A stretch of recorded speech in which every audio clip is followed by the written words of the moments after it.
Please do. Okay, we're All going. right, all set? Yep.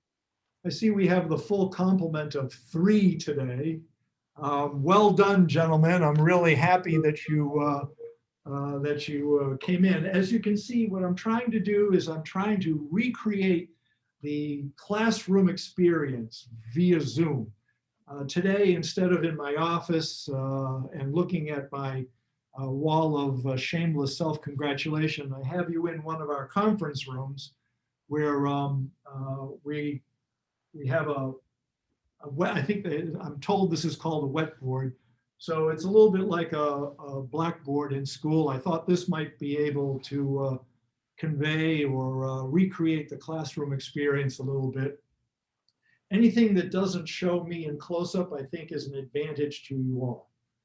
So anyhow, first of all, any questions or concerns or thoughts on Margaret Knight, her inventions, or any of the points I was trying to make by telling you all about her and potato chip bags and so forth? Any questions at all? Did any of you look up Margaret Knight after class, or have any of you had a bag of potato chips or gone to the store and looked at a paper bag the same way? At least I hope you don't. I hope you don't look at it the same way. Anyhow, what I wanted to talk about today is a topic that should concern all of you, and certainly concerns me in my practice and my clients. And it basically, is one of the things that pays for this fancy conference room. And that is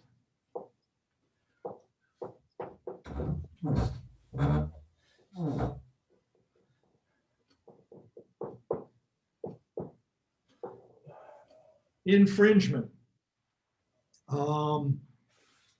Like I said, this is where the rubber meets the road usually when it comes to intellectual property. This is what Mary Knight accused the fellow with the machine shop on High Street of having done when he copied and patented her paper bag making machine.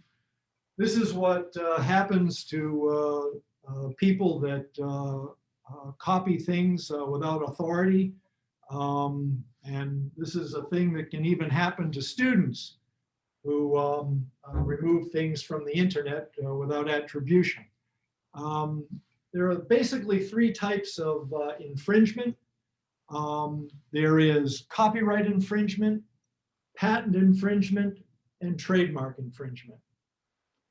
Copyright infringement is any unauthorized use of a copyrighted work. And it's a very, very broad, very expansive term that includes any use of a copyrighted work under any circumstances.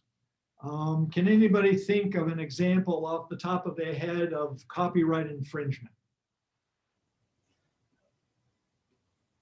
Go ahead. So Shang, I know you're thinking of something. Come on. Give me an example of copyright infringement. I just think about Nike, just do it, but it's not an infringement. All right, well, then I'm going to come back to you on patent and trademark infringement. Anybody else? Can anybody come up with an example in their mind of what might constitute copyright infringement? How would if you were to like replay something that a sports network had played? Like at the beginning of the NFL, they always say like all this crap that's covered by the NFL that's strictly theirs. Like you can't even talk about a game per their initial statements. Exactly right. I bet you they have the same lawyers as GE, right? Those disclaimers at the beginning of those things. I'm afraid to talk about somebody about the score of the game, but you're exactly right. You don't necessarily have to believe what they say at the beginning of those broadcasts.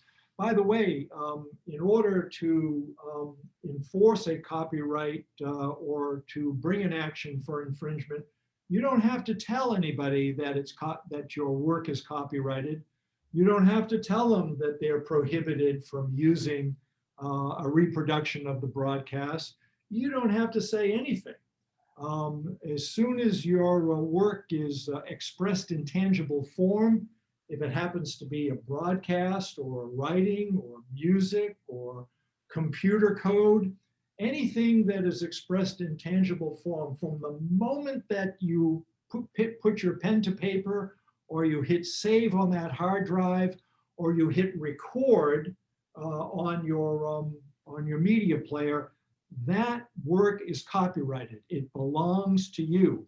So whether it's the NFL or it happens to be a photograph that you take of the Charles River today and the MIT campus, if it happens to be some source code that you've come up with in order to perform a particular function, as soon as you express it in tangible form, you own it. You are the owner of the copyright. Whether it's registered or not, you can go ahead and register it. Most people do. But whether or not you register it, you own the copyright to it. Copyright literally means the right to copy. And if you are the originator of the work, you get to control what happens to it in its entirety. No one can use it without your permission.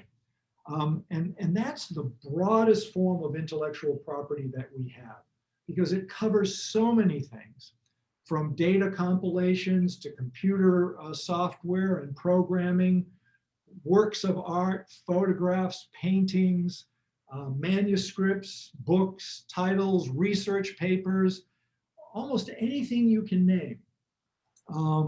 The painting on this wall here by Thomas Rebec, a famous watercolor artist in Boston, is owned by Thomas Rebec. He has a copyright on that original art.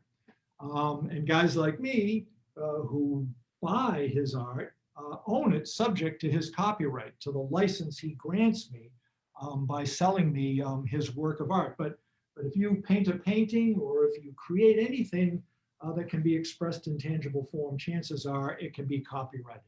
And anyone who uses your copyrighted work without authority is committing copyright infringement. Okay, the second type of infringement I wanted to cover is patent infringement. And patent infringement is the commission of any prohibited act with respect to a patented invention. Okay, can you anybody give me an example of a patent infringement? And it can be either utility or a design patent. Sheng, you were going to talk about design, so can you give me an example of a infringement of a design patent? Does it copy slips count? Excuse me? The copy, like this one, the coffee sleeves. Sure. Yeah. All right. Well, I'm not sure whether whether there's a patent on that or not. But for instance, the design of it may be unique, and if you were to then produce your own, and assuming it's licensed, assuming it's patented, if you were to copy that and use it on your own, coffee cups at your coffee place, you would most likely be infringing. Unless you were to obtain a license to that device. So yeah, that's an example. You might even run afoul of infringement of a design patent with respect to the logo on it. If you were to, copy that logo, you could be guilty or found liable. And by the way, there are both criminal and civil statutes prohibiting patent infringement. But you could be liable either criminally or civilly for reproducing a design patent without permission. Last week we talked about that great store in Qingdao where there are Levi's, Louis Vuitton, and every kind of imaginable designer. If you were to use their logos and knock them off for your own genes, that would be considered patent infringement, a design patent infringement. Okay, any other examples of patent infringement that we can talk about? That for instance, we talked about last class. The guy on High Street with the machine factory, machine shop that copied Margaret Knight's paper bag making machine. He was infringing on her design and utility patent.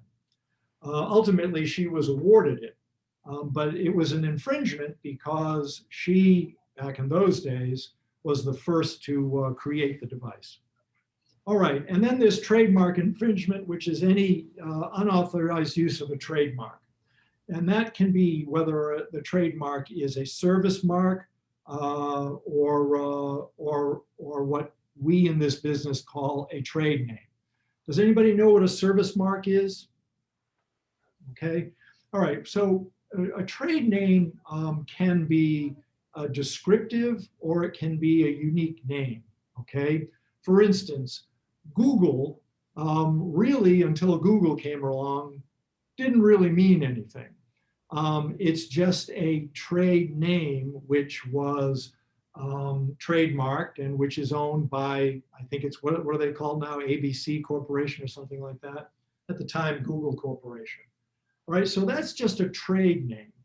But how about if you had a company called Leak Fixers?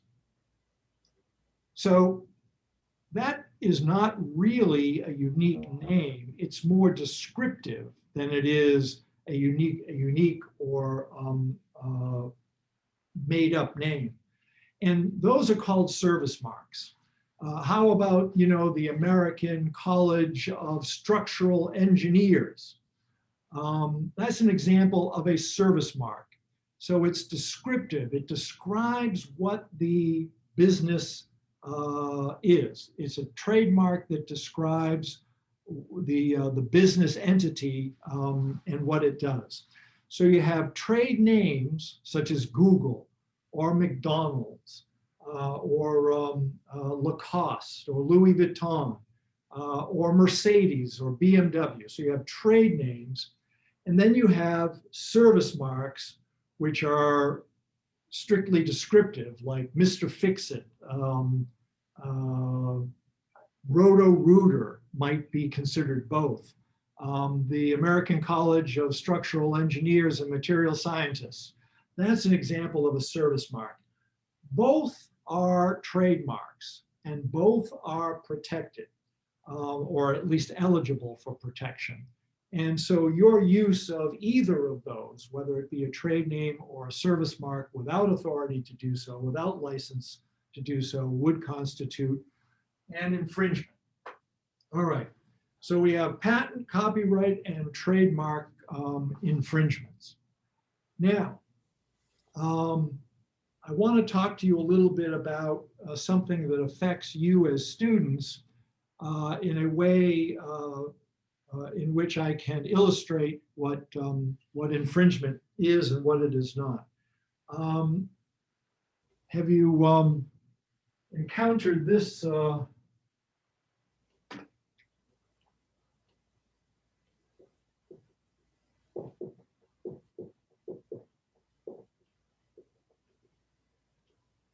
This is a word that affects you as students and as researchers and as scientists, probably as much, if not more, than infringement, and that's plagiarism. Can anybody tell me the difference between plagiarism and infringement? Any idea? How many years have you been at MIT writing papers and you don't know what plagiarism is? I would think you could teach me what this is rather than vice versa. Come on, what's your notion of what plagiarism is? Basically, plagiarism is the use of somebody else's work without giving them the proper credit or citation for their work. within yours? I couldn't possibly describe it better myself. That's exactly what plagiarism is. It's the use of someone else's work without attribution. Now, when you compare it to infringement, can you tell me, is plagiarism the same or different from infringement? And if it's different, how is it different? Can you think of an example?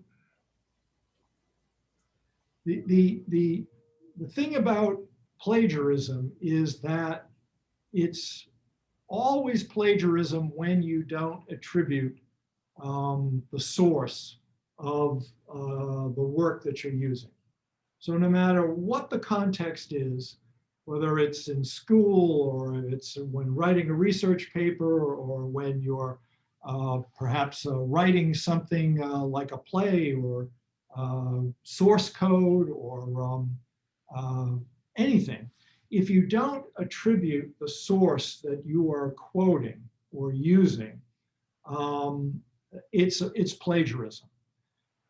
Now, plagiarism can be infringement, and infringement can be plagiarism, but not all infringement is plagiarism, and not all plagiarism is infringement.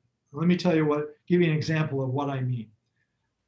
If a work is in the public domain, for instance, a work where the copyright has expired. Let's think of a book where the copyright is expired, at least some versions of it, the King James Bible. Now, you may be writing a paper for one of your instructors at MIT, and you find it useful to quote from the King James Bible. And so you quote the passage in your work, but you don't attribute the source, by writing, book 2, page 1, verse 17 of the King James Bible. Now, since the King James Bible is no longer copyrighted because the copyright has run out, you are free without fear of committing copyright infringement to use the work, the words contained in the King James Bible. You can literally copy that and use it without permission and not be in any danger of having committed copyright infringement. But if you don't attribute the source, it still amounts to plagiarism. So even when something is not copyrighted, it can constitute plagiarism. And when things are copyrighted and you use them in a work that doesn't constitute fair use, and we'll get to that, but you use it in a work, if it's copyrighted, then it's both plagiarism and infringement. So if you quote a portion of a text from a published paper without attributing the source, it's plagiarism. If you use it without the authority of the author, it's infringement. If you take a graph and download it off of someone else's paper and publish it in yours, if you don't attribute the source, it's plagiarism. If you do attribute the source, it's not plagiarism, but it still could be infringement. If you use anyone else's work without their permission, then it's infringement. And you run the risk of getting one of those cease and desist letters that arrive in the mail sometimes. Has anybody downloaded a photograph off of the internet ever in their life? Come on, okay, I'll be the first to raise my hand. I've done that, all right? Sheng, have you done that? Yeah, you look like you've done that before. Yeah. Has anybody else done that? Have you ever downloaded a photograph? Well, in that case, you most likely did so, unless you purchased a license to do so, you probably committed infringement. I don't know if you know about, have you ever heard of Wayback Software? There's software out there called Wayback Software. And what Wayback Software does is it searches the internet. It's like a Terminator robot. You turn it on and it searches the internet for images. And what they use it for is there are these little troll companies, some of them located in Toronto, Canada. Very few operate within the United States because the activities that they engage in are often quite questionable. So they usually operate from jurisdictions where they have the freedom under the law to engage in the practices, many of which are prohibited under United States law, that they practice. But what these troll companies do is they use Wayback Software to search the internet for images belonging to companies like AP or UPI or Getty Images, or name any of the big outfits that are in the business of photographing and publishing images. And what they do is this software will look at every single website on the internet, all of them, everything, and find through intelligent software images that belong to UPI and AP and their various clients. And then when they find them, what they do is they send the website user a form letter demanding thousands of dollars for the use of that image. And you'll be shocked at how much these companies make just being internet trolls and finding pictures that have been put up on websites by unsuspecting people like you all, who thought that the use of the image was legal or harmless, or who can possibly find it, you know? I mean, I'm just this person here, in a dorm room with on Facebook, and I'm posting these images that belong to UPI or AP or Getty Images. Like, for instance, if you ever post an image of Albert Einstein, get ready to hear from the Einstein Foundation, because if you put an image up of Albert Einstein, whose image is very tightly controlled by the Einstein Foundation, chances are you're going to get a letter from either the Einstein Foundation or one of these internet trolls sending you a bill for $5,000 for using an image without permission of Albert Einstein. Now, there are defenses to these things. The image may have been changed by you, may have been altered by you. It may constitute fair use. There are lots of reasons and defenses available for using these images, but that doesn't stop these companies. And usually what they do is they send these scary letters to people, and people send them money without really questioning whether or not the use was legitimate or whether it constituted an infringement. But anytime you download an image from the internet, you really run the risk of committing a copyright infringement unless you have a license to purchase to use those things. And that's why when you go on Shutterstock or Getty Images, and you see an image of a potato chip bag that you'd like to display to your class to illustrate something about intellectual property, they allow you to buy the image for $5 or $20 or something like that. And so you put your credit card information in, you pay your $20, and they download the image to you and send it to you. And then you can use it without fear of having committed an infringement. But hold on to those receipts, because chances are you'll hear nevertheless from one of these troll companies at some point. This software is really remarkable software. I want to emphasize that there is nothing that you have ever put up on the internet that disappears. You can take the website down. You can start a new website. It doesn't matter. It stays there in the ether forever. And it's just waiting for this Wayback software to come along and find you.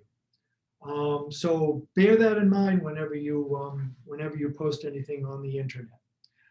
It's very likely, unless you have a license to use it, it's very likely constitutes infringement.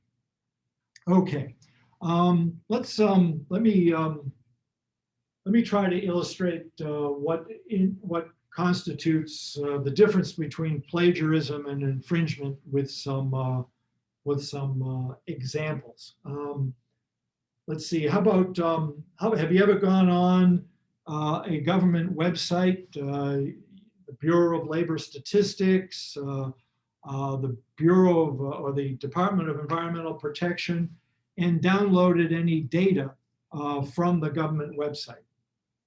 Of course, if you're a researcher, you practically have to rely on government sources all the time. All right. Now the government often publishes this data for the benefit of the public. And if you download a graph and plug it into a paper that you're writing for a professor in the Department of Structural Engineering and Material Science, and you put it in your paper, and you don't attribute the source, is that for infringement or copyright? Excuse me, infringement or plagiarism? Any ideas? I think it's probably plagiarism, because if they put it in the public domain for use, then it wouldn't be infringement. You got it. That's exactly right. And I don't know anybody that would not cite the source because it lends authority to the data that you're uploading. So it's always, that's a case where it really benefits you, the publisher, to cite the source, because it gives the data upon which you're basing whatever it is that you're writing about credibility. So I mean, that's the kind of thing that you'd have to be crazy to commit plagiarism in.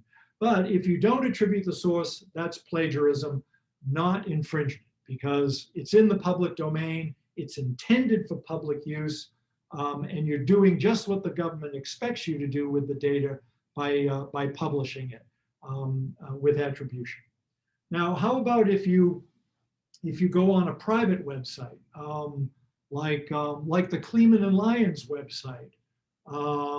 We have stories on there about cases or recent developments in the law, and you cut and paste that and put that in a paper that you're writing. Is that plagiarism or infringement?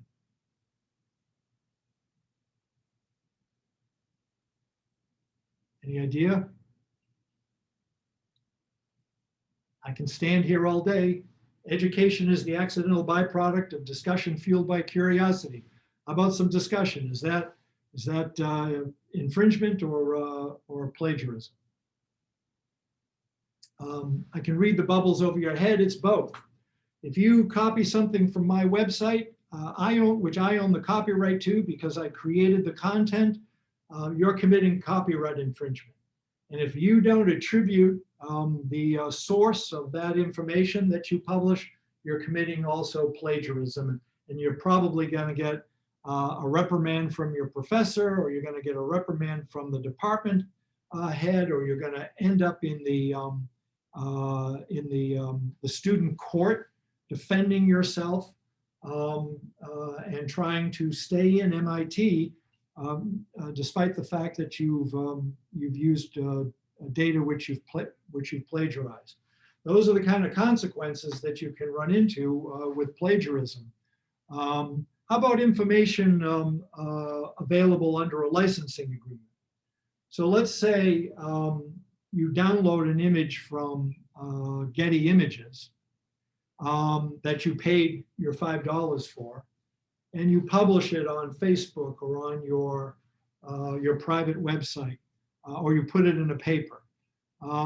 Does that constitute, or could that constitute plagiarism or infringement? The answer is no, because you have a license to use it.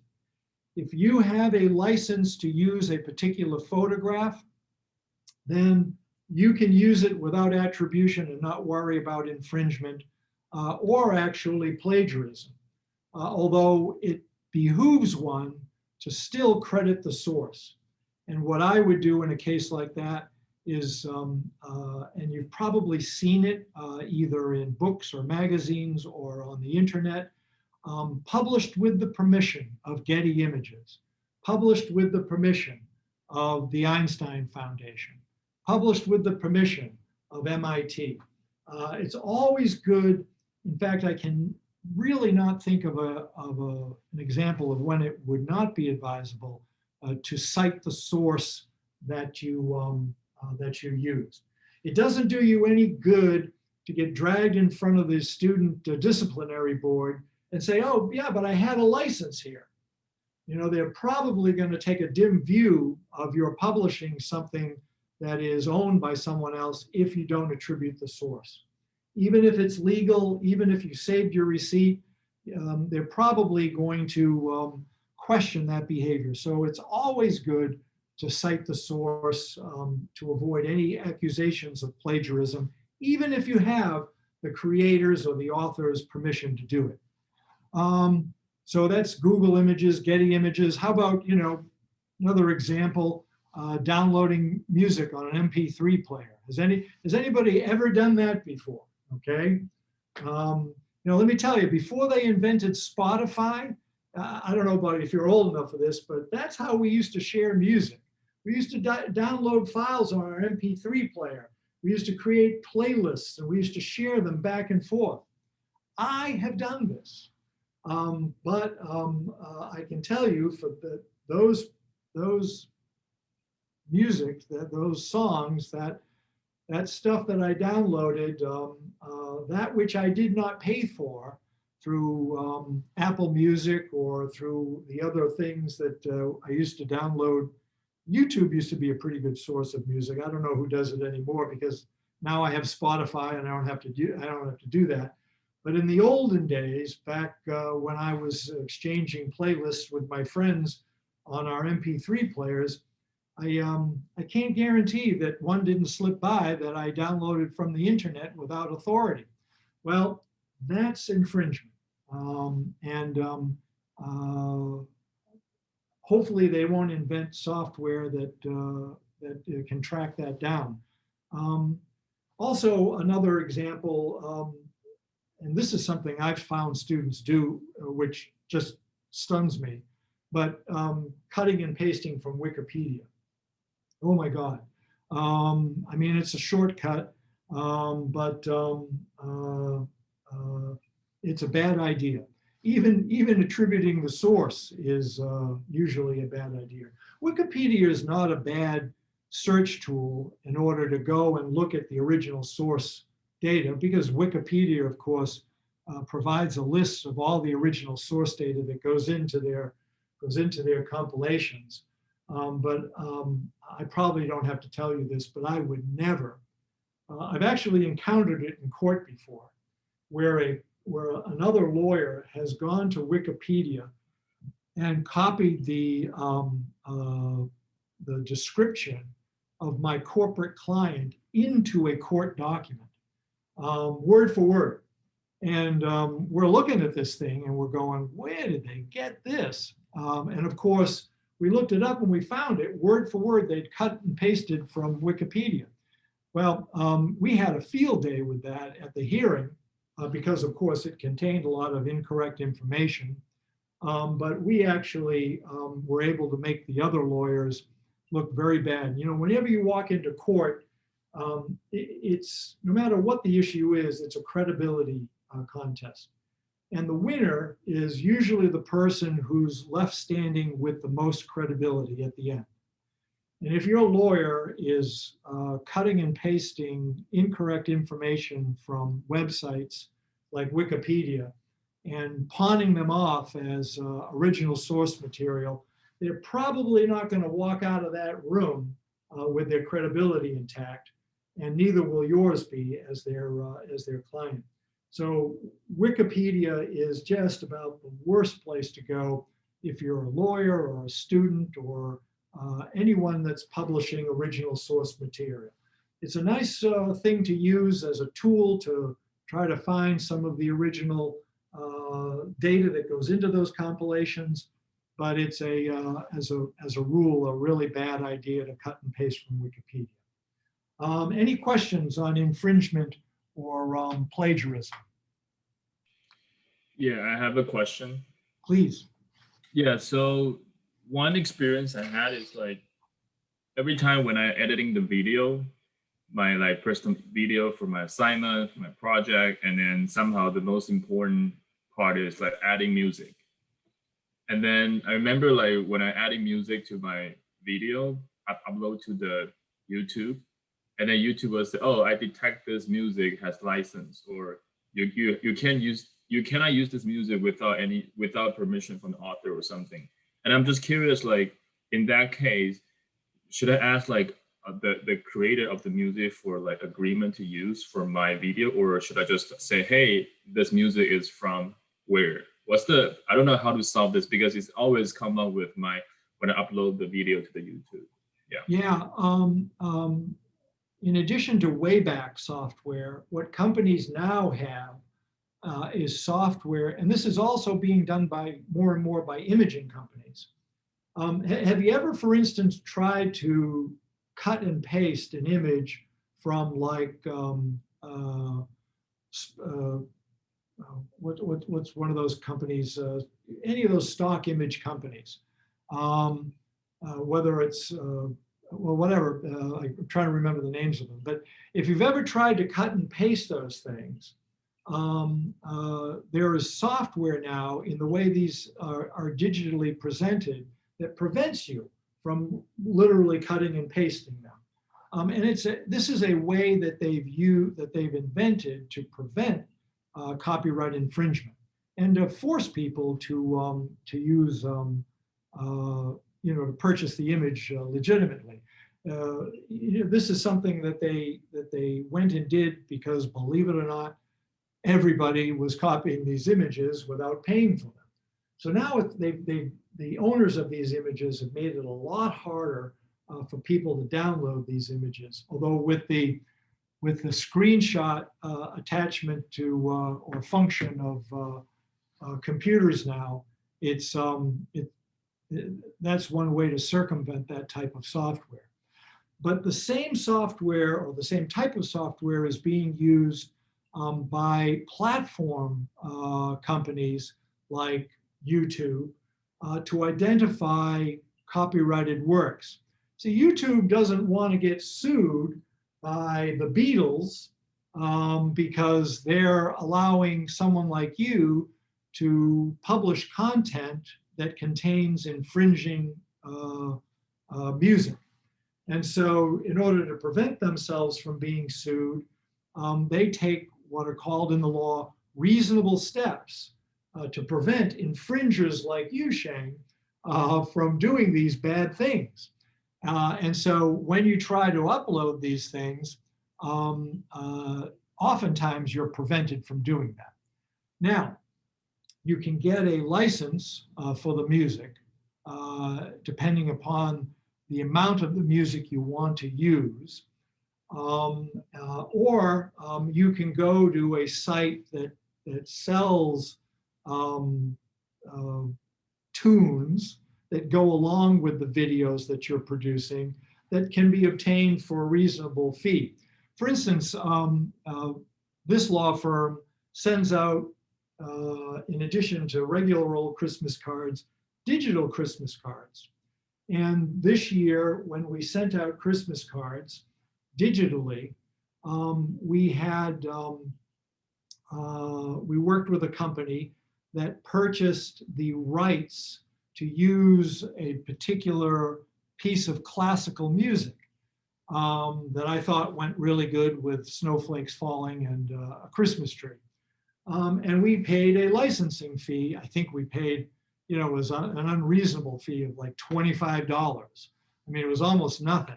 But then we were able to prosecute the card and publish it on the internet and send it with no fears of infringing on anybody's music because we purchased a license. So what you do is you go to these content providers and you can, like Spotify, and in fact, like YouTube, and you can purchase the rights to use that music from them. And the cost of it depends upon how much you want to use. So it can be, you know, $15 or less to purchase the rights to use a particular portion of music. Now, I want to caution what I'm saying with providing this one caveat, and it has to do with fair use, okay? And I want to get into that once I get past these questions. But the one way to get over this obstacle, Sheng, is to purchase the rights to the music that you're uploading to the internet. There is a drop-down menu when you go on YouTube that allows you to put in the serial number that you get when you've purchased the license to it. Every license, and you imagine a song, name any song, there are millions of licenses granted to the music, and each one has a serial number, and you can upload it on the YouTube or other platform that you're using, and you won't have any problem. But you gotta spend the $15 to secure the rights to it, or that's infringement.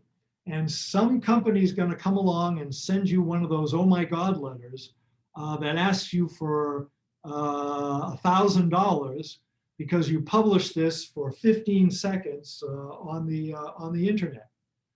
Better to be safe than sorry. Any other questions?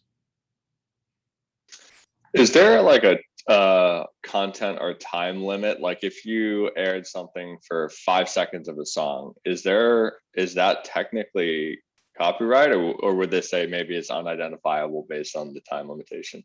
What a wonderful question to use as a segue into the next subject that I want to talk about. And that is a very important concept called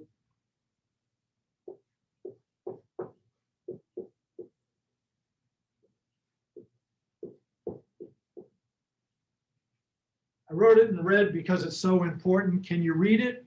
It says fair use. My attempt to recreate a classroom setting here may not actually be so successful if you can't read my board. But what you've done, Luke, is you've introduced the next subject and the way the most important subject in many ways when it comes to infringement and what I want to conclude today's lecture on. There's a concept called fair use. And that concept says basically that under certain circumstances, it is not an infringement to use someone else's work, okay? And it's a section of the United States Code, Title 17. Remember, we went over the various titles. Title 17 pertains to copyrights. Title 17, United States Code, Section 107, is the fair use section of the United States Code. And it sets up a 4-part test for determining whether something is fair use. I'm sure all of you who watches The Daily Show? Who gets some of their news from The Daily Show? Okay. Luke does. Sheng, do you listen? Who listens to The Daily Show? In any event, oftentimes you'll hear on The Daily Show or on a cable news broadcast, the commentator say something like, we wanted to show you an excerpt from this event, but we couldn't afford it, okay? Or we're only going to show you 15 seconds of content because that's all we could afford. All right. And that's because they're trying to avoid copyright infringement. Now, under fair use, that four-part test that determines whether or not something qualifies for fair use and is therefore not infringement examines four things. One, the purpose to which the content is being put, all right? And I'll go back over each one of these things. The second part of the test is the nature of the copyrighted work. The third part is the amount or substantiality test. In other words, how much of this content do you want to use or show? And the fourth part of the test is the effect on the market, okay? Remember, infringement is there to prevent confusion in the marketplace over trade names. So if you name your hamburger stand McDonald's, you're probably going to get a cease and desist letter from some gigantic law firm in New York who represents the McDonald's Corporation saying you can't name your hamburger stand McDonald's. But if you're in the plumbing business and your name is McDonald's and you call your plumbing business McDonald's, even if you get a letter from some fancy law firm telling you to cease and desist, the fact that you are not in competition with McDonald's, you're fixing leaky pipes, not making hamburgers, means that you operate in two separate marketplaces. And therefore, your use of the term or the trade name McDonald's has no chance of causing confusion in the marketplace that McDonald's operates in, okay? So the purpose of the laws against infringement are not only to prevent the use of the name, but the second part of that test is whether it causes confusion in the marketplace. If you cause confusion in the marketplace, then it's most likely infringement. Now, whether or not something constitutes fair use or not also depends on whether or not it causes confusion in the marketplace. So by way of illustration, let's take this four-part test: purpose, the nature of the work, the amount of substantiality, and the nature of the marketplace. And let's talk about a real-life example other than McDonald's. How about if I were to go on Getty Images and somehow figure out how to download an image of Albert Einstein and riding a bicycle for a physics lecture that I'm going to give. And I publish it. I put it up on the internet, or I publish it in a PowerPoint presentation. Is that infringement or fair use? Okay, let's look at it. So let's look at the purpose of what I'm using this for. The purpose is for education. I'm not making any money off of it. I'm not commercially exploiting the image. It's strictly for nonprofit educational reasons. Under the fair use test, at least the first prong of the fair use test, that's not infringement, because I'm not attempting to profit from the use of that image, and I'm not in any way using it to essentially reduce the income that ordinarily would have gone to the Einstein Foundation. I'm using it for educational purposes. So the first prong of the test, I'm okay. Second prong of the test is the nature of the copyrighted work, in this particular case, an image. Not in and of itself determinative of fair use or infringement. The amount of substantiality of the test, well, I'm only showing it to a class of 20 people. I'm not disseminating it to the public at large. So under the substantiality test, it's more likely going to be determined that this is fair use of that image. And finally, effect on the market. All I'm using it for is educational purposes. I'm not in any way affecting the market for the image. I'm not providing it or disseminating it generally. There's no money going out of the Einstein Foundation's pocket by my use. Other people are still going up to the foundation as customers.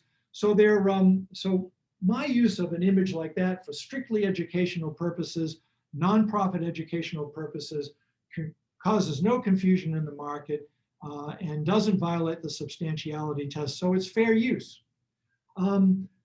Political cartoons, political drawings. If you tune into any of the cable channels and listen to their commentators and you look at the images that they use, all are being used for political commentary or for news purposes, and generally speaking constitute fair use. Sometimes these companies will need to pay for rights to use substantial portions of them, but under the substantiality test, a news organization, a political commentator, a newspaper, a magazine can usually use these images or text or whatever is protected for purposes of education or political commentary or satire, for comedy purposes, for entertainment purposes, so long as they are not necessarily profit driven